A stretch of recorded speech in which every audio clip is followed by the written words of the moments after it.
Ya, jadi penyakit infeksi usus yang disebabkan oleh kuman Salmonella typhosa yang kita bilang infeksi tifus gitu ya, atau orang bilang tifus. Tifus itu adalah penyakit yang berhubungan dengan makanan ya. Nah, karena memang kuman ini ditemukan pada makanan. Jadi makanan tercemar, kebetulan misalnya orang yang mengkonsumsi makanan tersebut daya tahan tubuhnya nggak bagus, maka dia bisa terinfeksi oleh kuman Salmonella typhosa tersebut.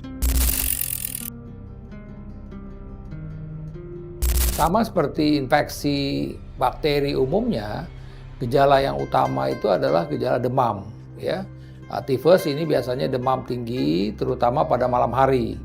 Jadi biasanya pasien itu kalau pagi, siang mungkin dia tidak demam ya, tapi kalau udah mulai sore, mulai malam dia mulai panasnya naik ya, suhu tubuhnya naik ya, bisa sampai di atas 38,5. Nah kemudian gejala-gejala lain karena ini memang menyerang usus, itu bisa aja dia pasien merasakan nyeri di daerah perutnya. Ya, kadang disertai dengan mual, muntah, bisa juga susah buang air besar atau sebaliknya malah diare. Jadi ini gejala-gejala yang bisa timbul ketika orang itu mengalami infeksi bakteri Salmonella typhosa atau orang bilang sakit tifus gitu. Kalau pasien itu dirawat di rumah sakit, biasanya dokter akan memberikan infus, kemudian bisa memberikan antibiotik drip ya, melalui antibiotiknya melalui infusan. Ya, kemudian tentu obat-obat lain sesuai dengan keluhan atau gejala. Dan biasanya pasien akan diberikan makanan-makanan yang lembut, ya bubur. Nah, bagaimana kalau pasien ini dirawat di rumah? Sama.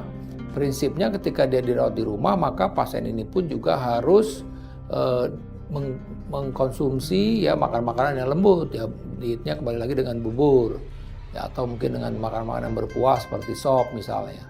Nah, kemudian akan mendapatkan antibiotik dan obat-obat tambahan lain. Kalau misalnya dia demam, ya obat untuk demamnya. Kalau dia mual, mungkin ditambah obat untuk mualnya. Kalau kebetulan lambungnya juga terganggu, dia akan diberikan obat untuk mengatasi asam lambungnya. Jadi, pada prinsipnya pasien itu memang bisa saja dirawat di rumah, tapi kalau memang kondisinya berat, tentu harus dirawat di rumah sakit.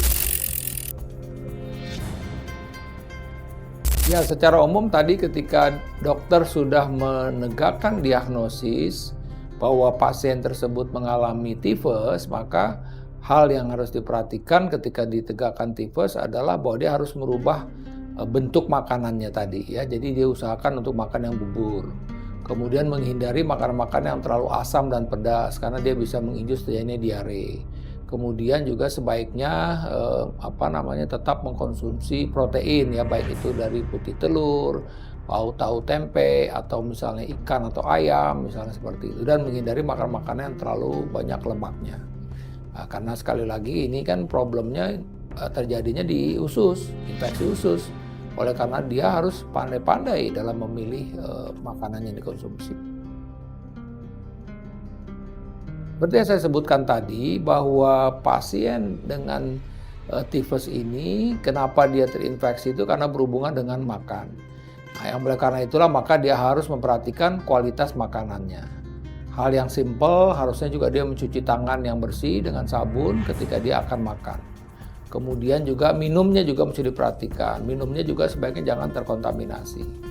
Dan yang terpenting juga sebenarnya daya tahan tubuh secara keseluruhan ya, artinya dia mesti istirahat yang cukup ya, makannya teratur ya, kemudian juga jangan stres misalnya.